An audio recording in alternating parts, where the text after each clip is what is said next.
Here she comes, Miss United Arts. Wow. How was that? That's Pretty pretty good? awesome. A little pitchy? A little That's pitchy? pretty awesome. I'm working on it. Thank you. Thank you. What do you think, Jennifer? I mean, like this is kind of a bucket list to have someone walk you out and serenade. Especially that song, right? That's kind of crazy. Absolutely. But definitely thank you, Cassandra, and a bucket list. So, Gabe, you're amazing. Oh, excuse Just me, call me Frost. Jack. Call me He's Jack. not any singer. I hope you know that he's also a Grammy award-winning artist. So, Really? yeah. You didn't know? I had no idea. Way to go, Jack Frost. Thank They don't you. even know. Thank Thank you, you. Jack Frost. We appreciate you. But it's really just one example, Cassandra, of the amazing, incredible talent that we have in our region. Absolutely. You know, what I'd like to do is just have a seat and have a little bit of a conversation to update the audience on what we've been doing. It'll probably be nice for you to sit down, For too, sure, right? for sure. Well, Jennifer, for those in the room that may not be as familiar with United Arts, can you just give us a brief summary of what you guys do? Absolutely. Most people know us as the organization that raises and distributes funds for the arts, science, and history organizations in our community. And we're proud to say that just last year we raised $6.8 million during the last collaborative campaign.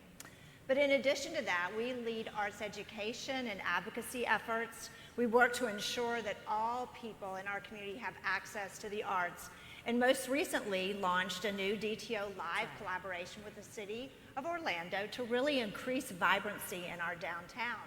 We're activating public spaces with live music and immersive art every single day.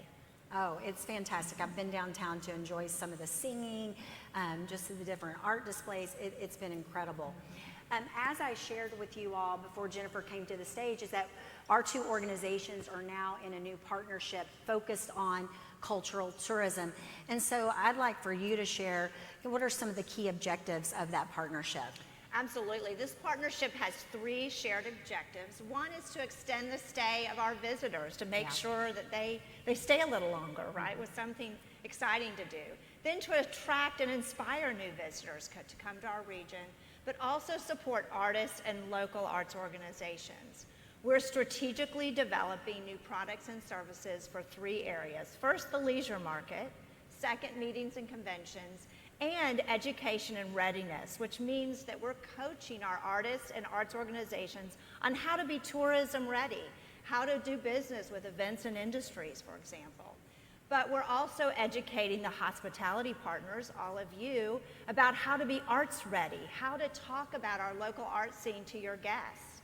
Which I think is exciting because when we look at all the arts venues in the meetings and convention space, we view that as possible private events and things. So I think that education is absolutely key. I know you and your team, y'all been working at a very rapid pace. Can you highlight just a couple of initiatives that even in just the last 12 months that you've been activating? Absolutely. So we have been busy. And for leisure travel, we have a new cultural tourism website that provides visitors and planners with destination experiences and connects them easily to our cultural community, as well as a very comprehensive arts and cultural calendar. We've also developed 3 arts and food tours, which are now being marketed on Viator and Expedia, which is the first time our local arts community has been represented in major travel platforms. So a really important first step for all of us. We've also developed 2 themes for our region's shoulder seasons. I know that's important to you all in the fall as well as in the winter. This year, for example, in September and October, we launched Orlando's fall music season, where we identified that over a span of 8 weeks, that we had more than 100 live music performances happening right here in Central Florida. But we didn't create that. We just wrapped a ribbon around it so that your team and other leaders could really put it out there on a global stage. So very important part of that. The other aspect is for meetings in the conventions market. We created an artist directory. There are thousands of local professional artists in our community, and we put that out there for you to tap into as a meeting planner or to hire local musicians, local artists for an event or venue. So this could be an art class. It could be having musicians at an event or a venue. And so we really have worked hard for that. And then the last thing we've done is really looked at what your team needed, partnering with the agency, your agency, Razorfish, to develop a very distinctive brand for arts and culture under the Unbelievably Real destination-wide brand. So it's really important for United Arts to use that, but also for Visit Orlando and the Orlando Economic Partnership, and hopefully all of you today. No, absolutely. And today's just a testament of what the arts can do to enhance an event. I know many of the artists that we have, we will travel with them to our trade shows, have our local Orlando artists perform at our customer events. So these are ways that you can certainly think. But I do think you all have made tremendous progress in a very short time. So I definitely look forward to seeing what we're going to do. But, I know our teams are already working on, content, blogs, social media, infusing the arts into our press trips that we do. How else has United Arts been able to help engage in education? So when we began this process, we really went on a listening session, and we created a steering committee of hospitality and tourism professionals, as well as individual artists and arts leaders from organizations, and they've been really integral in this whole development and planning process.